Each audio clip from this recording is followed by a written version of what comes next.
we're gonna start off with a video presentation from Meridith, and then go to questions. If you have questions, please feel free to drop them in the chat. We'll be looking for them at the end of the presentation. Hang tight. We'll kick things off in a minute or two.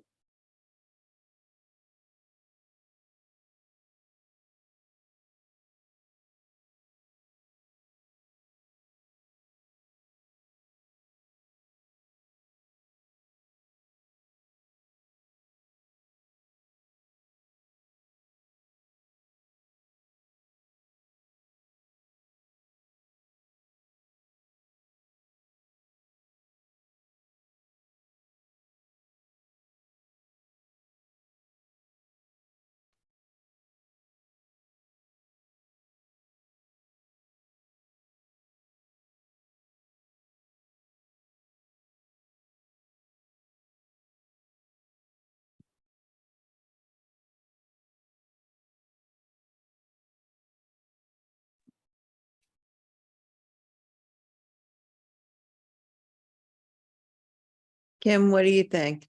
I was thinking we can go if you're ready. Let's go. Okay. Let's just do there this. we are. See, now we've more got people. 30 people. Ding I in. thought that was a nice round number. There we go. Oh, the ding ding. Okay. Right. Good. So good evening, everyone. We're thrilled to have you with us tonight. Thank you for joining us. I know that the two of us span the whole country from San Francisco to Vermont, and hopefully the weather will hold and Meridith won't need to, I don't know, seek shelter. She's based in Vermont, but so far no flooding. At least where she is. Hopefully tonight you're going to join us for what will be enlightening, insightful, and maybe a little entertaining too. We're going to cover mastering investment banking resumes, pro tips for the modern job hunt. We're going to move relatively quickly, particularly in the beginning. And we'll cover some basics and then dig into some resume stuff that's relevant to the current job environment and stuff that's not so obvious, even when you've got your basics covered. We're going to hold to a pretty tight timeline and cut things off at about 45 minutes. If you have any questions or they come up for you, please feel free to drop them in the chat and I will circle back and cover those at the end of the presentation.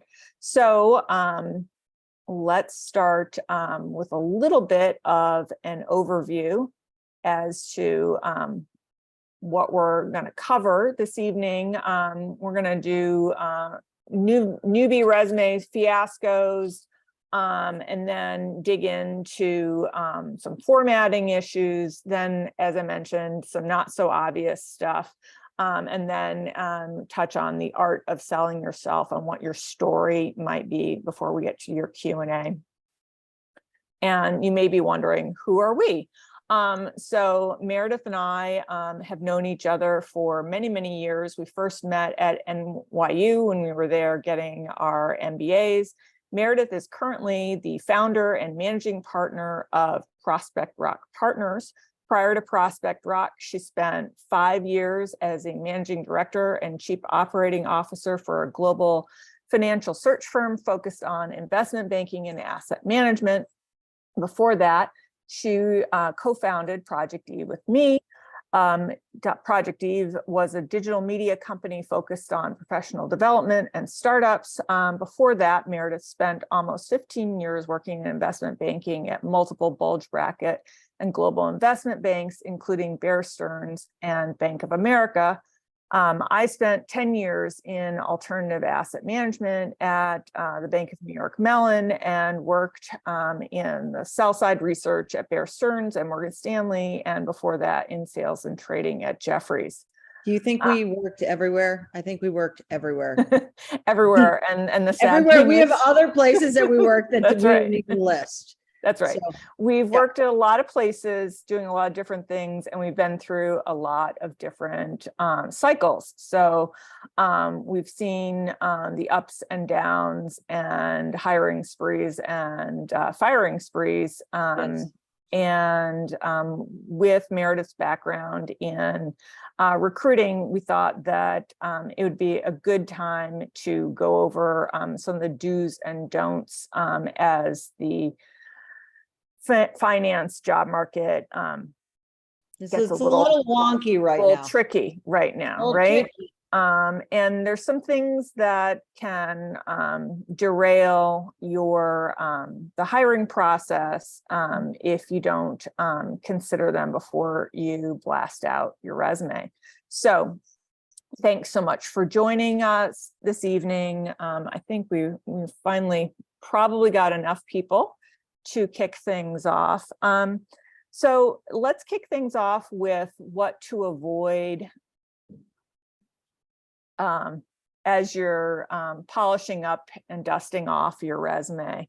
Meredith, maybe you could tell us what are some of Sure. the common problems that you see? So I think, this is really just an entry level, and this is the stuff that I think we're just going to kind of fly through. Entry level, kind of trying to break into investment banking, first job, resume. And when I look at this resume, there are a lot of issues. The resume is pretty ugly. The template is subpar. It's not necessarily this person's fault. Maybe they didn't receive a proper resume template from their school. But whatever the reason, this is not a good looking resume. The things that I notice is, right off the bat, objectives. Don't put an objective at the top. They know your objective is to find a job. You really don't need to state that. The second thing I would say are skills profile. Some of these skills works well under pressure, strong leadership, team player. These are things that you really don't need to state. They should really come out in the bullets from your experience. So what this person did is they use this space to kind of highlight skills that really they should have highlighted through their experience at Ryan Brothers Electric. And I think part of the big issue is that they probably felt like, oh, look, I don't really have a lot of experience. I don't want to talk about that. But really, there are ways to showcase your expertise as a team player. You don't really need to say a team player, especially if you were kind of on a football team and all of that. So other thing that, pretty quick, I don't know where education is. It's neither the top nor the bottom. It's kind of in the middle. The education should really not be in the middle. If you just graduated, education should be on the top. If it's 2+ years, it should be on the bottom. Related experience is a complete waste of space. It should really be folded in with just general experience. And then I would say on the leadership thing, I like the Eagle Scouts, but truthfully, this could all be under extracurriculars. So I think in general, like, I don't think I can get past the lines. There's so many lines, there's just like a lot of lines, and there are some good things, right? Yeah, but I can't, like for me, Right. like, I don't think I could deal with the fact that there's an objective and lots of lines, Right. like too many lines. So I don't think So this yeah. is a fail because This is a fail. of the template, and there's material that you could work with, but not in this format. So Bloomberg not looking certified good. would work, and some of the extracurriculars are good, and maybe some of the leadership is buried in the paragraphs of experience, right? Yeah. I mean, definitely stuff to work with, but the template, I mean, I would say for this, and just quickly, like NYU, and probably because Kim and I went there, The business school has a great template that's available online. Take a look at some of the business school templates, and just choose one. So here we come to this second example, which is better, but still not great. There's a lot going on here. I think upon first reflection, like, I do like that the person has a strong GPA, and the education is good. It's up top. The work experience, we have a lot of work experience that's not necessarily applicable to the job we are trying to apply to. This is kind of like a hodgepodge of a mess of, let's put on everything we've ever done in our entire life on a resume. And including, see, this is where Kim and I differ. This person put on high school experience back in Highland Park. And I am just thinking that's a hard no for me. I don't really care what you did in high school. Kim kind of liked it, right? You like I like it because it shows some initiative. She started, it looks like she started a business. CEO might be overblown, but like she 16. but she started, she got something going on for herself. What I don't like is that almost the equal weighting that's been given to extracurriculars. I mean, you got a lot of extracurriculars like on some here, of some of them are just not applicable at all. right. Some of them yeah, seem good. The real estate and investment stuff. I don't know about alternative spring break and being a pledge class president, even if it was a business fraternity, like that. Just, I think that you that could makes better me think of utilize this hazing. space. Yeah. And I think you also have to take some time to understand the role that you're applying to. And just because you don't need to put everything that you've ever done in your entire life on the resume, I think it's important to pick and choose things that are applicable. The other thing is I'm like very concerned about margins, and Well, you're squinting, so I'm that squinting. means Yeah, so like that I'm means that the squinting. font The is font is like really small, and like and we have stuff on here that's like all sorts of stuff. Like, we like to fish, we like he for she, Peabody mentor, like some of this stuff I don't even know what Narcos, is that the television show? I don't know. I don't know. I like Narcos. I like the television show, but I'm thinking, I don't know, maybe I don't care if you're trying to apply for a job. But I do think, she definitely has some interesting stuff. But I think it gets lost in the mess and the muck of putting, like, it's like regurgitating onto a page. So we got to pull out the most important things. Right. We'll touch on it on story later, but it does bring up the idea that this is just kind of like everything that this person has ever been involved in without tightening it up in a way that makes it relevant to a recruiter. Yeah. Yep, I agree. So that was that. Moving on to more and obvious resume fails. Right. And so next up, we're gonna show you what an HR professional thinks when they're devoting what an average is, like less than 10 seconds to a resume scan. And although, it might seem like Meridith is being a little harsh, it's nothing compared to I'm not even sure she's so harsh. I think it's really important. Here's a big one. They misspelled education. So it's education. When I look at a resume and I'm evaluating it, there are a number of things I look for right away that I just want to cross off the list.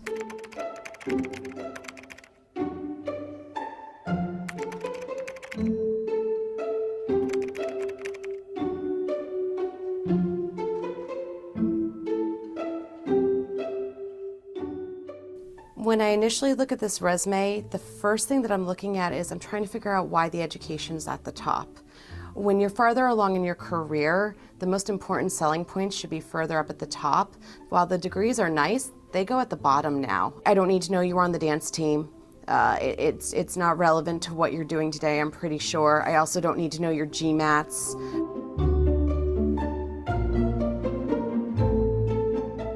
These dots are subjective. Who's grading you? What's the scale here? What is this supposed to tell me? I know a little bit about this and a lot about that. I would much rather have proficient and expert and have the names of these. So I just found out that underneath this lovely piece of tape is actually a photo of the person. Unless you are a TV personality, you require a headshot as part of your role, there is absolutely no reason why you should have a picture of your face. They don't care that you like Dave Matthews Band. So quick glance at this, looks like a solid resume actually. This early on in a career, I expect to only see bullets and to only see a few for each role. So I don't have a problem with that. The one thing that does bother me is there's no punctuation. I just want periods after them, just to make it look like a sentence. I'm not a huge fan of this. I think it just throws it off. We know that recruiters look for 6 pieces of specific information in those 6 seconds, and this makes it challenging for me to find all that information. Having one color here is, I think, okay. I would just make sure that it's easy to read. I think the orange actually is a little challenging on a white background, so maybe that's not the color to go with. Here's a big one. They misspelled education. So it's education. So that's a problem. Okay, the first thing I think of when I see this is that it's an eye chart. It's a test because it's really challenging to read because the font's so small. Someone's going to look at this and go cross-eyed. So, Hold on. yeah. So Yeah, I mean, and I've seen a lot of bad resumes this year, and I will run through the 9 types of bad resumes I've seen, and I'll run it through pretty quickly. The one thing I do want to say is, based on that video, Kim and I went back and forth. Orange, the color, and maybe we'll talk about it when we're talking about the 9 types of resumes, but there are some things that she alluded to that Kim and I don't necessarily agree with. Her aversion to having, or her desire to have periods at the end of bullets. I don't like periods at the end of bullets. That's just a personal preference. I think bullets are fragments, and I don't think there should be periods. The other thing that she kind of alluded to that I really was not thrilled with was the pop of color, but I'll talk about that. There should be no pops of color on a financial investment banking resume. They're just like, it's black and white is your moment. You should embrace that. So let's talk about the 9 types of resumes. So lazy bad spellers, we have spell check for a reason. Use it. Amateur graphic designers, you are not applying for a job as a graphic designer. Therefore, your resume does not have to really have any form of edge or graphic interest whatsoever. Right. It's just that's a very standard template. Just boring. Get it from NYU, get it from Wharton, get it from Duke. They have standard templates. Use one. They're standard for a reason. I think even Harvard undergrad has. Yeah. Okay. What's the next one?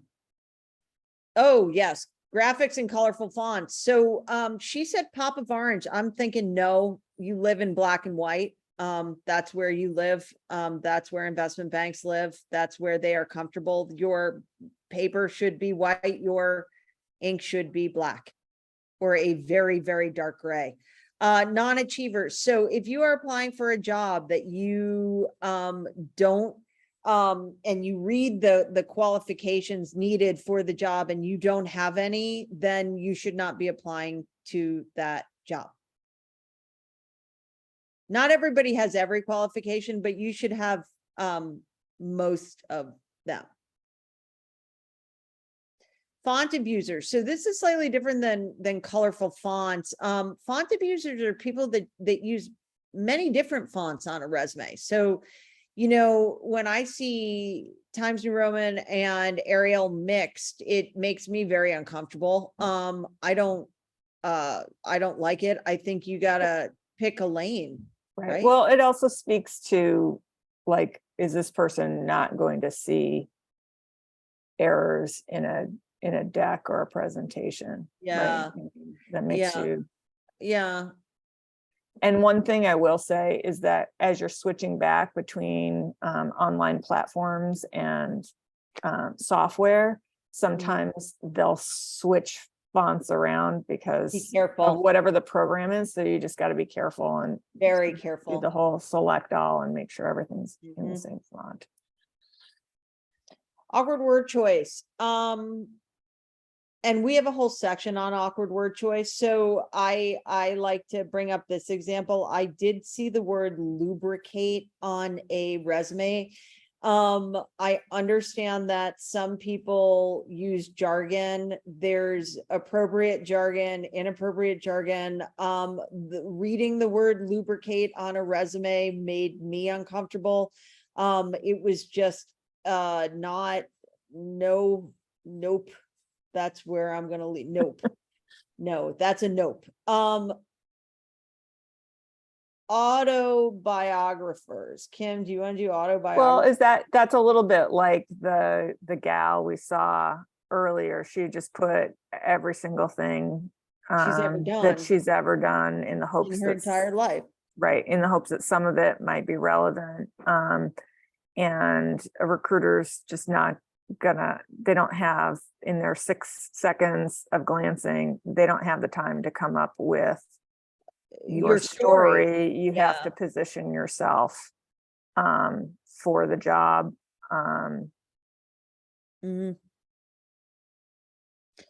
Buzzword enthusiasts. We have a whole slide dedicated to buzzwords that we see on resumes that we think are strange. So we'll see that soon. Creative formatters. Your margins are set for a reason. Do not move them to the end of the page. And exaggerators, also going into, you know, can be looped back into buzzwords. So we'll hit that when we get to buzzwords. Okay, so when I see a pop of color or weird fonts, this is how I see the resume. My little resume with the emojis and the fonts and the little graphic things and the pink and so just once again, stay in your lane, black and white, stick to it. Anytime I see a color, all I can think of is this resume. Here's where I think I've made mistakes in the past. Yeah. I don't know if I've used core competency, but I might have. Okay, so these are the buzzwords, the jargon, the slang, like the business slang that sometimes we see on resumes that we think you don't know what's going to strike a nerve. And I'm not talking about necessarily like using the word lubricate, which is just weird and wrong. I'm talking about how many times I've seen the word quarterback on a resume. I'm going to quarterback this deal. I'm going to do, or, you know, there's some like wheelhouse, or top ranked or top quartile. And it goes to being exaggerating, on the resume, kind of grandiose on the resume. I think that if you can leave out some of these buzzwords and use more deliberate words, I think you are better able to tell your story. So, okay, so now we get to the point where these are the not so obvious Right. resume fails, right? Right. So that was sort of like the basics of the word choice and the structure, and being a little bit selective about what you're presenting on the resume. And here's where maybe a little bit of nuance and some things that are particular to banking and asset management come into play.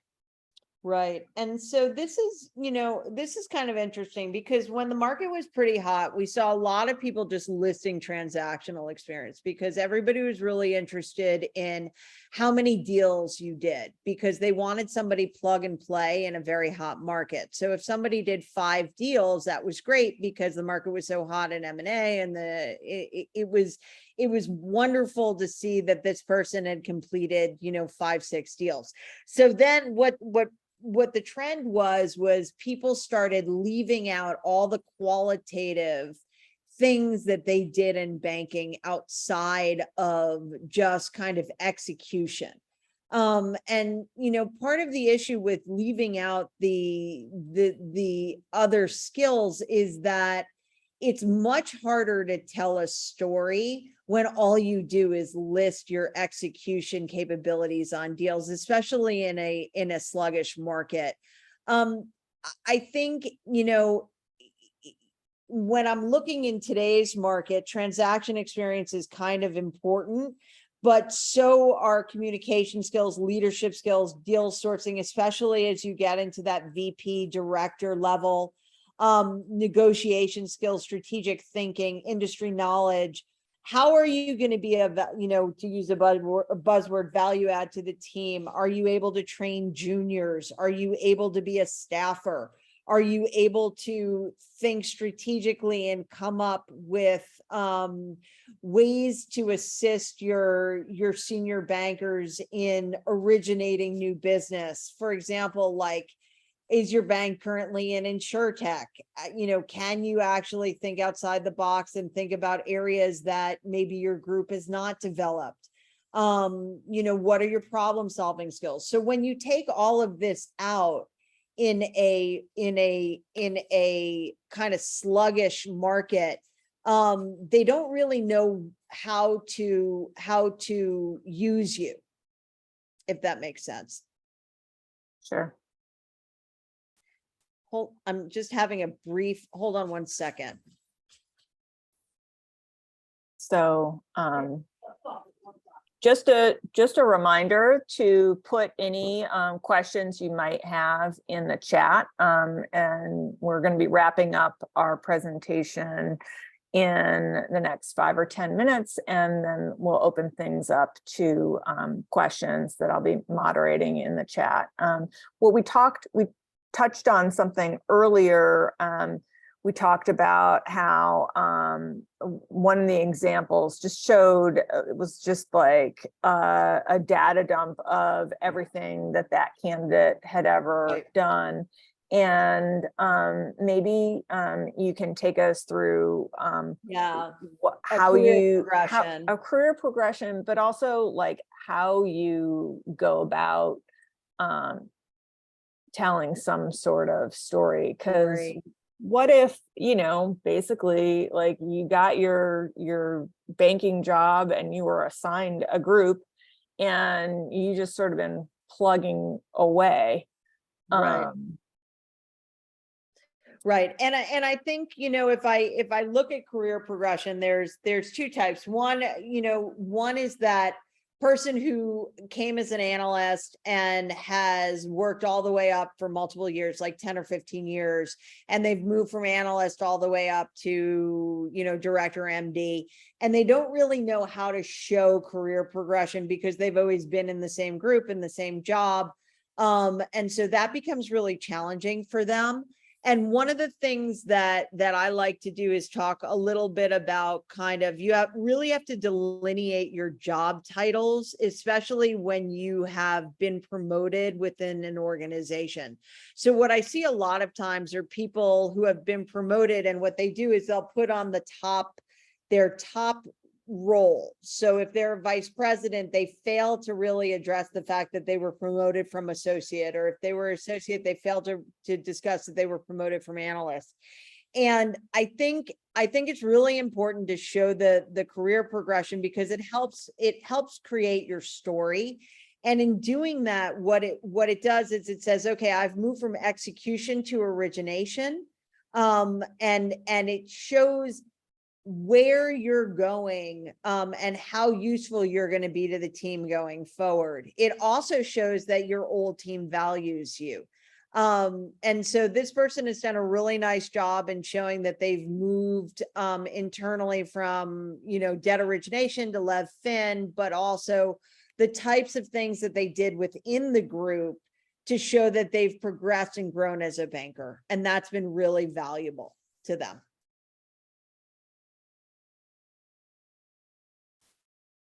Okay, so Sure.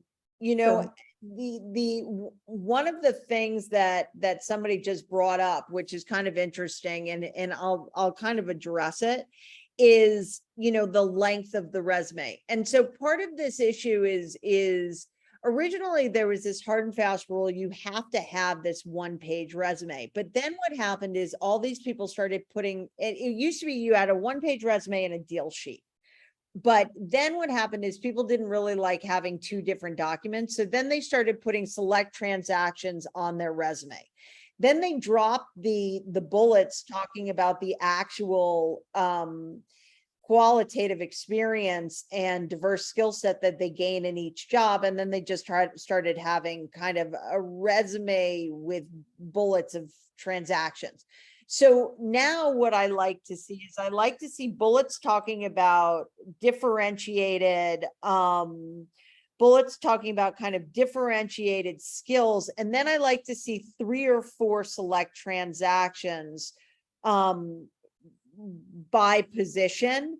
The other thing that is really, really helpful is, yes, that can spill onto 2 pages, especially if you've gone and you've done, you're a senior associate, or you're a VP. I don't like to see analysts having more than 1 page. That's kind of silly. But if you're a senior associate, junior VP, and you have a substantial number of lead left transactions, at that point, you can absolutely have it. So I'm not talking 3 pages. I'm talking like, a page and a half, because at that point, you've combined your transaction summary along with your resume.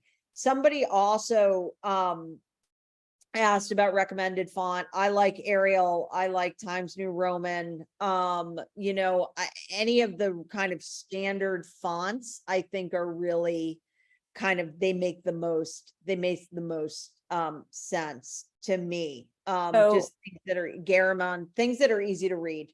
Right. So as we go through, layoffs and rifts and whatnot, it seems to me like there's some nuance around how you present that on your resume, and maybe you could cover that, because when we were discussing that, it was news to me. So the example I gave is, if I worked at a bank and my group was terminated, and I was given, say, a final work date is the end of July, but I was starting to look now, how should I present that on my resume? And your answer surprised me. Yeah, I mean, I think for riffs and gaps, so let's talk about riffs. If you have been impacted by a riff, and your end date is end of July, you need to put an end date on your resume. Even if you are still, quote unquote, technically employed, because technically employed doesn't really mean anything. And part of the fundamental issue is if you start interviewing and you are currently employed at the company, and then all of a sudden it shifts over to you being impacted by a RIF. The fact that you knew about the RIF prior to your interview starting presents very poorly. So I think part of the issue is, if you have been impacted by a RIF, you need to be as upfront as possible, and say, I've been impacted by a RIF. That's where a recruiter really comes in very, and helps with that story, because at that point you're not spending your entire time talking about the fact that you've been riffed. You're rather, the recruiter has probably already told the potential employer that you have been riffed. So I always say I'd like to see an end date on the resume. There are different issues and individual circumstances, like senior people who have been tapped, hey, we'd like you to go by the end of the year. They're in a different situation. But if you have been part of a greater and larger RIF, you really, really need to be upfront, put an end date on the resume. Because people might back channel and figure that out. Right. They're gonna, yeah. Somebody has a really good question, actually a couple. So what happens on hung deals, and do you put those on your resume? Do you put still in process? At a certain point,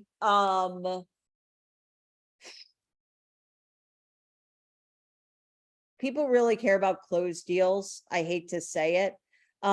If you don't have any closed deals, then, you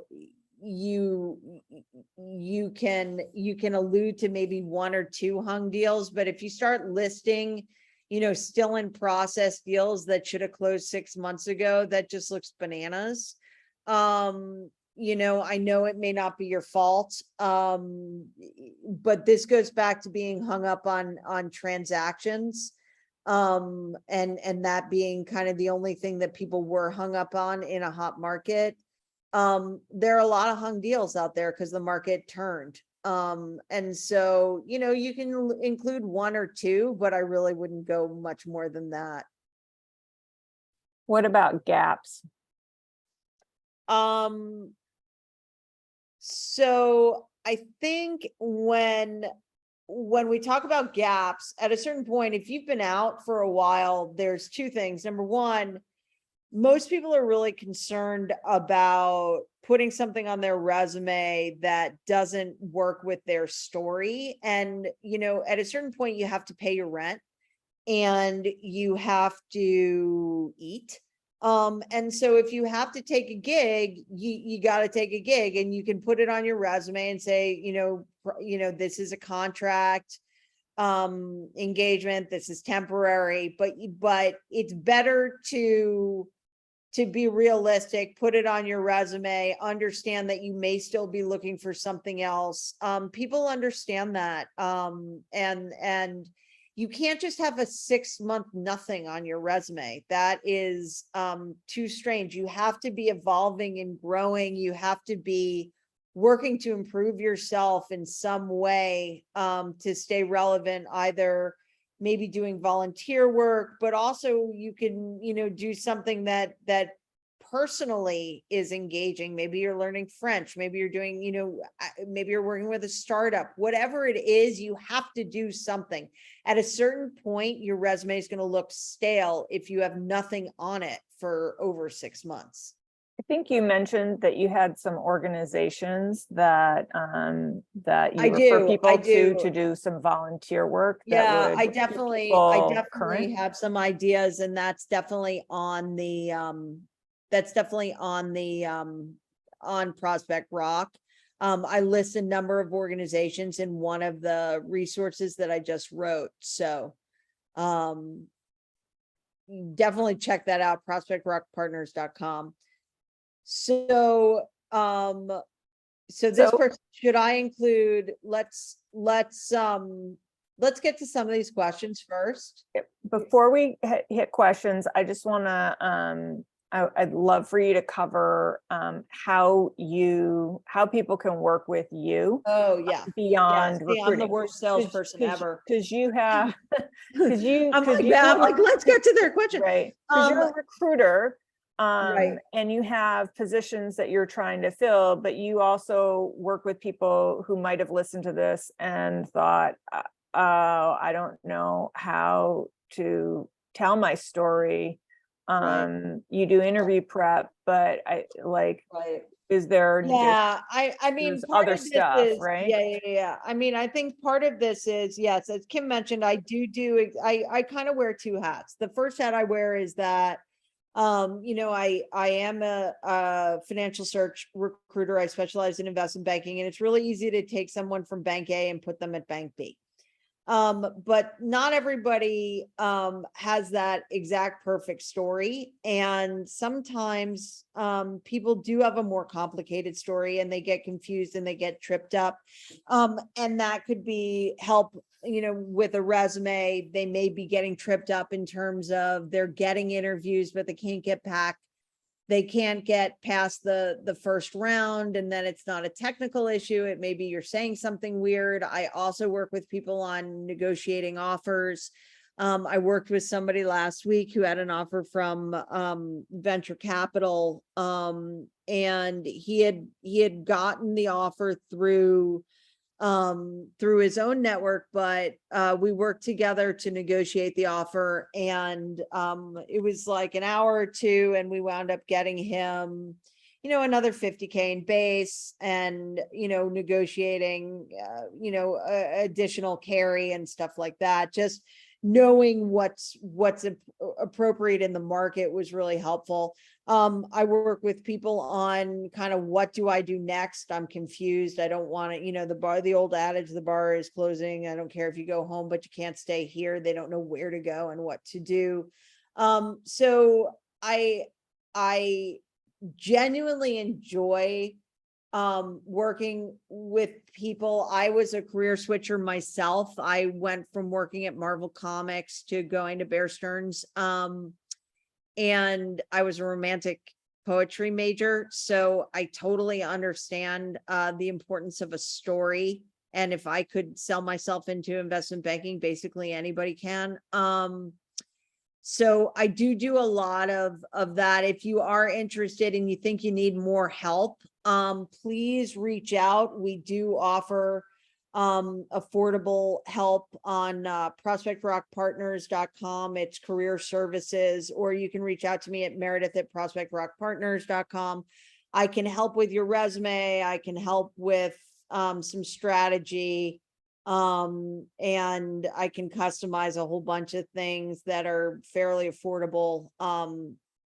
This is really to help people get out of the current situation and move to the next phase of their life. Awesome. Let's use our last 5 minutes or so to check out the chat. Okay.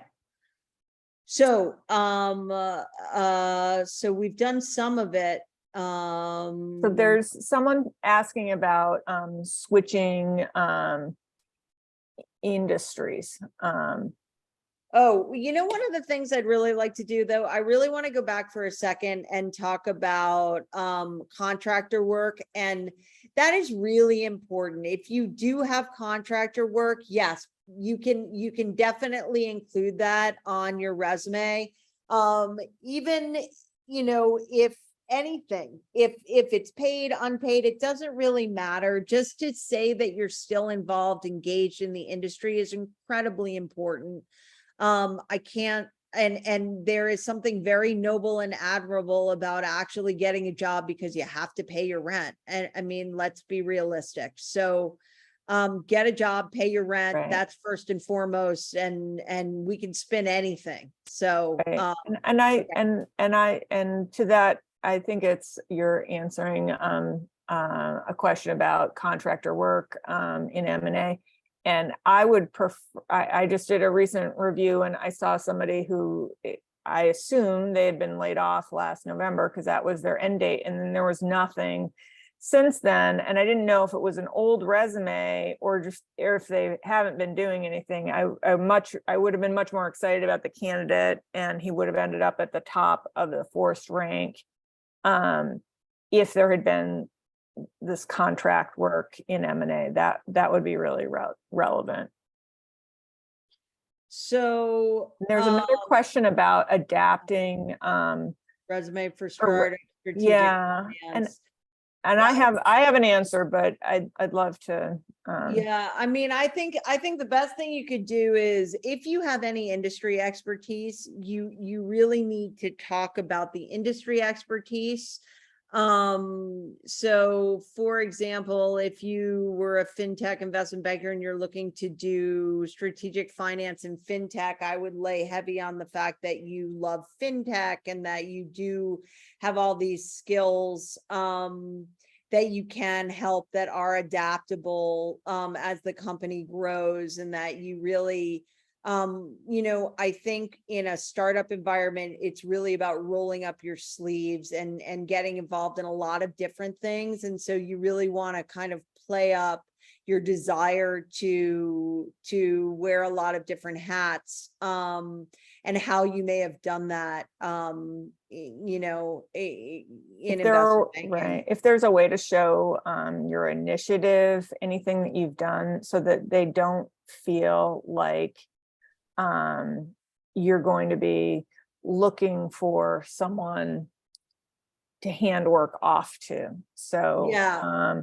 like if they see you as someone who's worked for a gigantic firm, and you've been delegating, especially if you're senior and you've been delegating a lot of work, they're going to want to see that you're willing to, open up a deck and just create something, as opposed to handing it to Right. someone junior to do for you. Yeah, I agree with that. So somebody asked about so part of the issue is about resume. And so first somebody asked, how do you switch to a different industry?